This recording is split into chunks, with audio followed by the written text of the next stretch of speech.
YTN 뉴스 FM 슬기로운 라디오 생활. 안녕하세요. 슬기로운 DJ 이현웅입니다. 어제 갑자기 추웠다가 오늘은 전국이 영상권을 회복했습니다. 자, 이제 얼마 뒤면 벚꽃도 활짝 필 텐데 올해 벚꽃은 조금 더 자유롭게 즐길 수 있겠죠?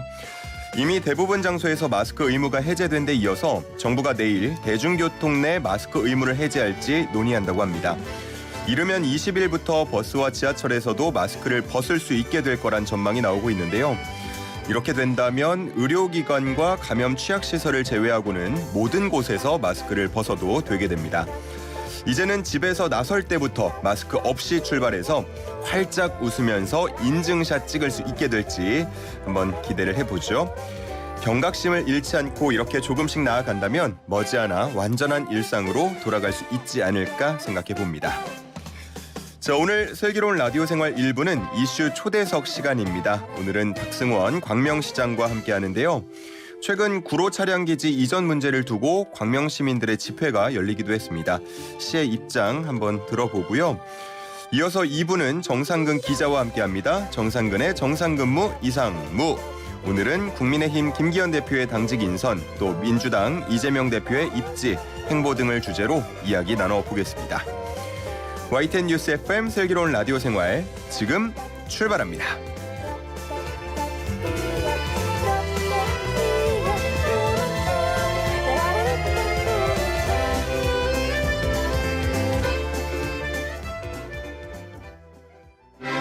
당신의 오늘은 어제보다 똑똑하다.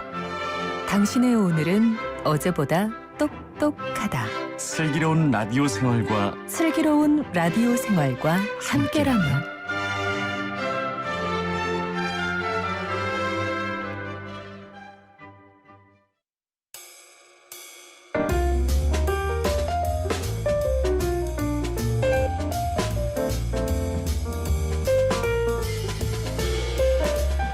오늘 1부는 이슈 초대석 시간입니다. 빛을 품은 도시 광명시로 떠나보는데요.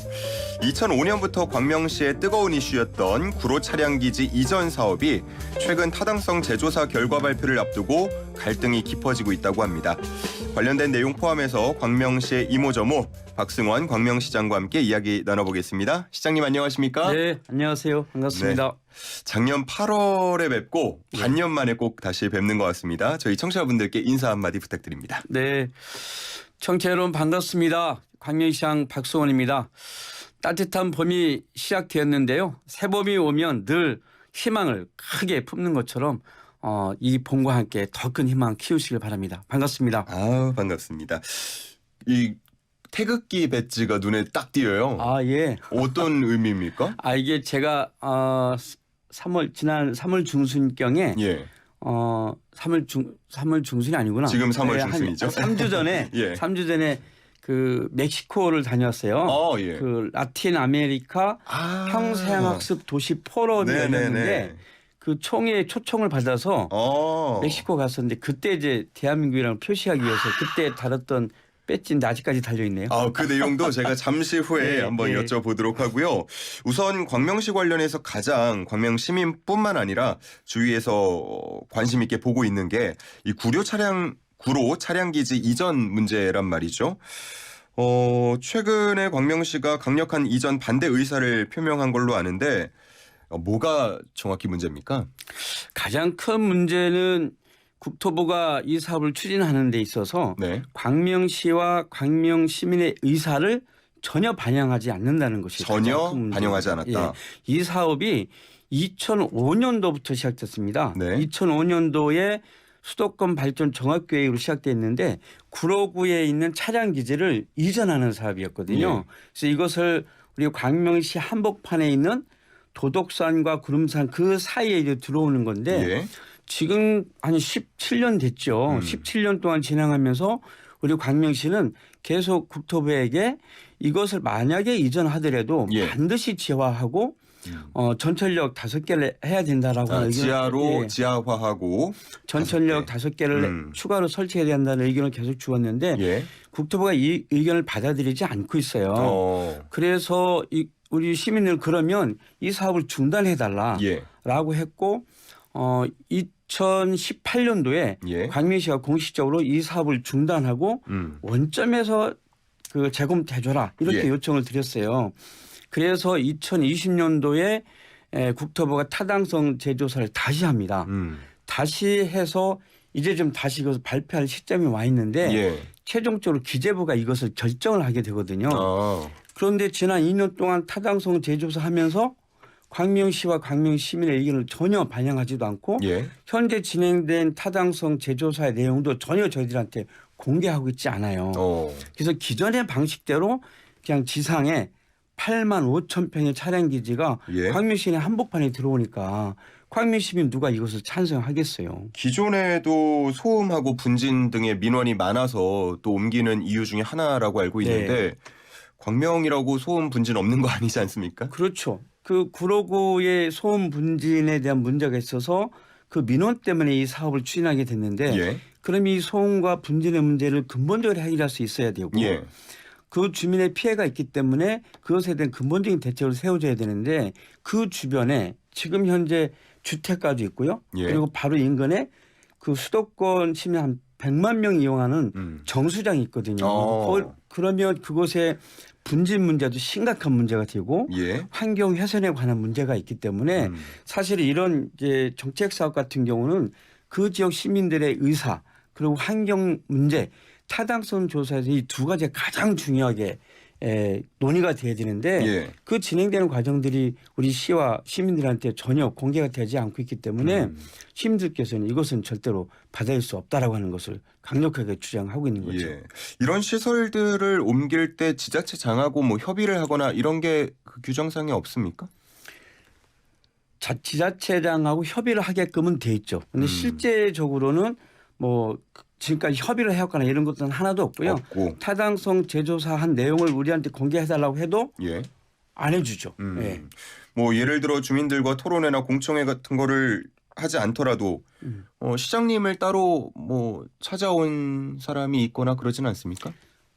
지난번에 3주 전에 이제 국토부에서 최종적으로 이제 그 민간위원회에서 예. 이 문제를 이제 최종 결정하기 위해서 단체장이 참여할 수 있게끔 했어요. 근데 그때 마침 제가 아까 말씀드린 것처럼 멕시코 국제 일정이 있어서 예. 가는 바람에 우리 부시장이 대신 참석하셔서 우리 시 의사를 분명히 밝혔습니다. 예. 광명시는 이 내용에 대해서 반대하는 의사를 분명히 밝혔죠. 예. 예. 혹시 시장님께서 먼저 네. 뭐 예를 들어 원희룡 장관이나 찾아가 보신 적 연락을 해보신 적은 없으신가요?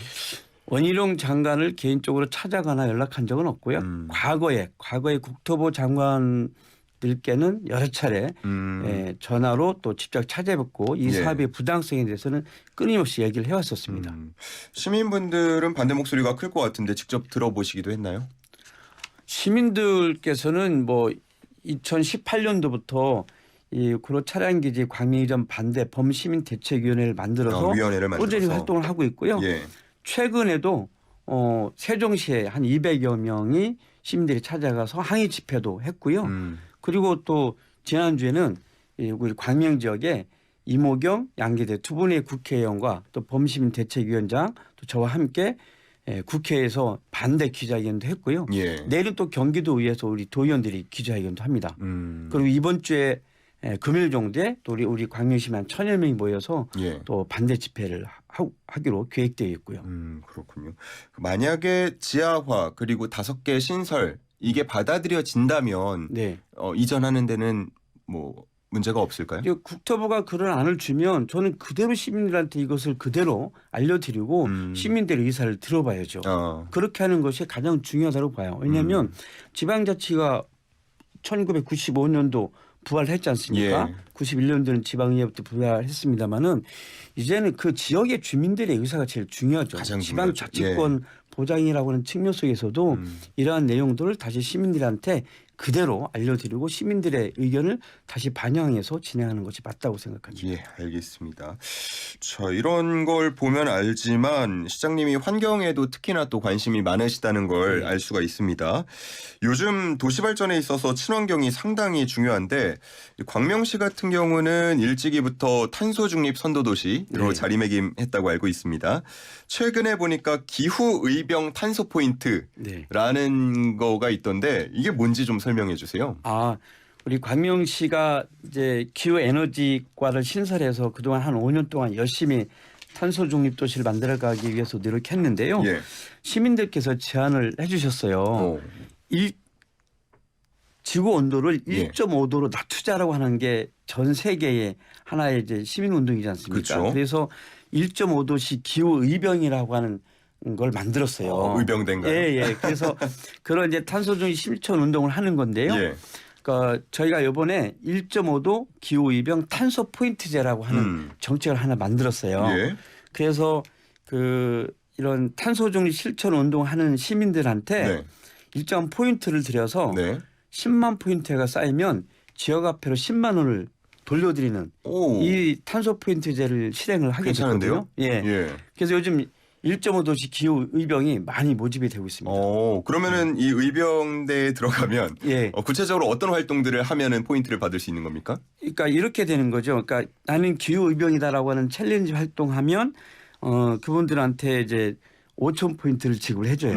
예를 들어서 그렇게 하고 좀 재활용품 분리 배출을 한다든지 또 뭐 안 쓰는 물품을 기부한다든지 또 플리마켓에 참여한다든지 예. 뭐 교통수단을 자전거로 이용한다든지 또 우리가 광명시에서 10 소동 캠페인이 있어요. 예. 매월 10일 밤 10시에 10분 동안 소동하는 여기에 참여한다든지 또 공정무역 가게에서 물품을 구매한다든지 예. 또 내 그릇을 배달할 때 직접 가서 용기를 가져가서 가져온다든지 그런 분들 많죠 요즘에. 또 걸으면서 이제 쓰레기 줍는 행사에 참여한다든지 예. 또 이렇게 탄소 중립 교육에 참여한다든지 이런 경우에 각각의 포인트 점수를 다 드려요. 네. 그 점수가 10만 포인트가 쌓이면 지역화폐로 10만 원을 드리는 이런 기후 의병 탄소 포인트제를 예. 저희가 3월 1일부터 진행합니다. 예. 3월 1일이면 이제 예. 막 시작한 건데 네. 생각보다 들어보니까 어려운 일들이 아니라서 아닙니다. 많은 분들께서 참여를 해 주실 수 있을 것 같아요. 많은 분들이 참여하실 것 같고요. 요 포인트 항목도 계속 추가하기로 했거든요. 예. 그래서 포인트 10만 포인트 쌓는 게 쉽진 않잖아요. 그러니까 예. 이렇게 하면서 하나의 탄소 중립 실천 운동을 음. 전 시민들이 함께 할 수 있도록 예. 하자라고 한 취지고 그렇게 하다 보면 에너지 절감도 되고 또 재생에너지도 많이 사용할 수 있잖아요. 예. 그런 탄소 포인트제를 광명시가 실행하는데요. 많은 시민들이 관심 가지고 질문 많이 하고 있고요. 광명시 홈페이지에 들어오시면 이 내용들이 자세하게 설명이 되어 있습니다. 너무 많이 참여해서 예산 모자르면 어떡합니까? 추경에서 의원들께서 또 예산을 발행해 주시겠죠. 예. 이게 좀 제가 듣다 보니까 뭔가 선진국이라는 표현이 맞을지 모르겠지만 네. 좀 유럽식 같다 이런 느낌도 들거든요. 이런 네. 이 아이디어는 어디서 나온 겁니까? 작년 10월에 예. 제가 전국 평양상학습 도시협의회 회장이거든요. 7명의 자치단체장들하고 독일하고 프랑스를 다녀왔어요. 네. 거기에서 유럽의 평생교육에 대해서 공부했는데 거의 대부분이 지속가능 발전 교육이에요. 탄소 중립에 대한 교육을 진행하는데 예. 이분이 굉장히 플랫폼도 잘 만들어져 있고요. 굉장히 체계적으로 돼 있어요. 그래서 그때 다녀오면서 제가 이 정책을 좀 더 시민들이 구체적으로 참여할 수 있는 정책을 한번 만들어보자라고 해서 우리 공무원 여러분들하고 협의해서 이 정책 제도를 만들게 됐어요. 예. 사실은 이게 유럽 같은 경우는 제가 가보니까 예. 시스템은 잘 돼 있는데 제도는 잘 돼 있는데 실천 활동 분야는 우리처럼 이렇게 역동적인 것 같지는 않아요. 우리나라가 또 그런 건 잘하잖아요. 우리나라 국민들이 굉장히 역동성이 있잖아요. 그러니까요. 그런 측면에서 보면 사실은 제도와 시스템을 만들면 사실 우리나라 더 빠르게 이런 탄소 중립 도시를 만들어가는 예. 데는 더 선도적인 역할을 하지 않을까라는 생각을 좀 갖습니다. 그중에서도 광명이 지금 앞장을 네. 서고 있는 상황인데 탄소 중립 실천 운동과 관련해서 또 계획하고 있는 게 혹시 있으신가요? 제가 그동안 탄소 중립 실천 교육을 많이 진행했는데 예.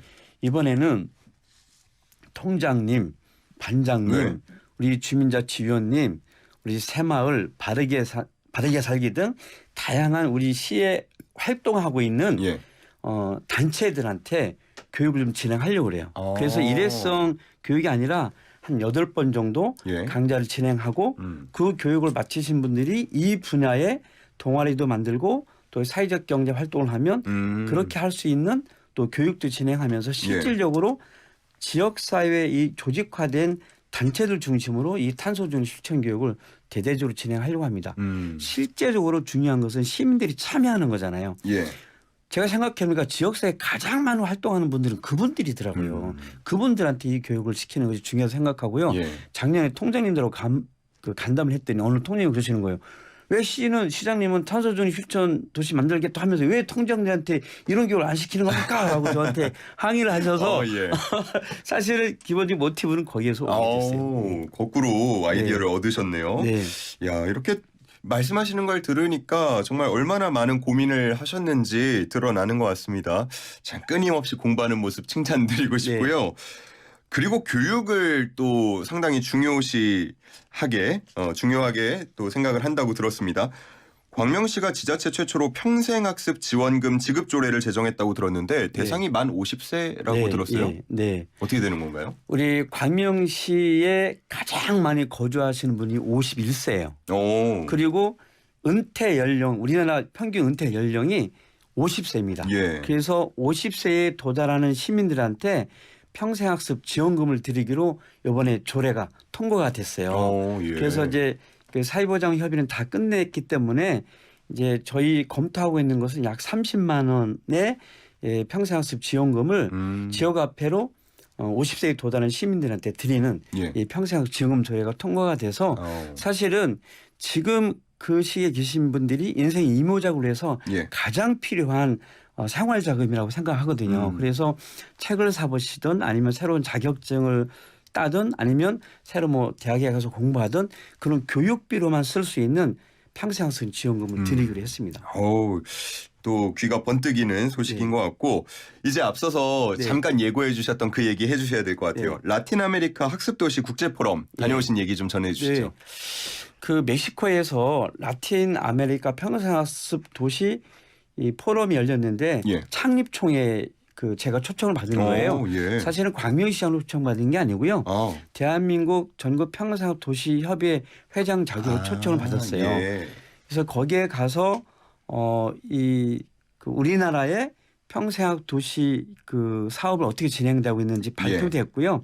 광명시의 평생학습 사업에 대한 발표도 하고 아시아 태평양 평생학 도시 포럼에 또 이 대표가 우리 대한민국이에요. 그래서 그 내용도 저희가 자세하게 설명을 드렸는데 그 라틴 아메리카에 참여하신 많은 이제 단체장님들하고 회의를 했는데 저희 사례를 열심히 설명을 드렸더니 정말 대한민국하고 광명시의 평생교육 사례를 배우고 싶다고 이런 말씀을 많이 해주셨어요. 이런 발표는 영어로 하나요? 아니 거기는 스페인어를 쓰더라고요. 스페인어 할 줄 아세요? 스페인어 못합니다. 그래서 통역사분이 계셔서 저는 이제 뭐 우리나라 한국말로 하고 스페인어로 통역을 해주셔서 함께 진행했습니다. 알겠습니다. 이제 마칠 시간이 벌써 다 됐는데 그래도 이거 예고는 해주셔야 될 것 같아요. 또 정원도시를 꿈꾸는 광명시니까 2023 경기 정원 문화박람회 올해 가을에 열리잖아요. 살짝 소개를 10월 달에 해주시죠. 열립니다. 살짝 소개를 좀 해주세요. 경기도 정원문화 박람회가 올해 10월에 광명시에서 열리거든요. 우리 광명시가 그 정원도시로 만들어 가겠다라고 하는 이렇게 표방을 했기 때문에 많은 시민들이 관심을 가지고 있고 시민계획단 또 시민봉사단을 지금 이렇게 조직해서 이 준비를 좀 하고 있는데요. 많은 분들 관심 가지시고 정원 박람회 할 때 많은 이 청취자 여러분들 광명에 참여해 주시면 좋겠습니다. 좋습니다. 요즘 꽃이 하나둘 피니까 이런 데 가보고 싶다는 생각 드는데 가을까지 기다려야 돼요? 알겠습니다. 그쯤 돼서 어떻게 한번 다시 나와서 소개 좀 해주시죠. 네, 불러주시면 자세히 설명드리도록 하겠습니다. 알겠습니다. 자, 오늘 말씀은 여기까지 듣도록 하겠습니다. 박승원 광명시장과 함께했습니다. 고맙습니다. 네, 감사합니다.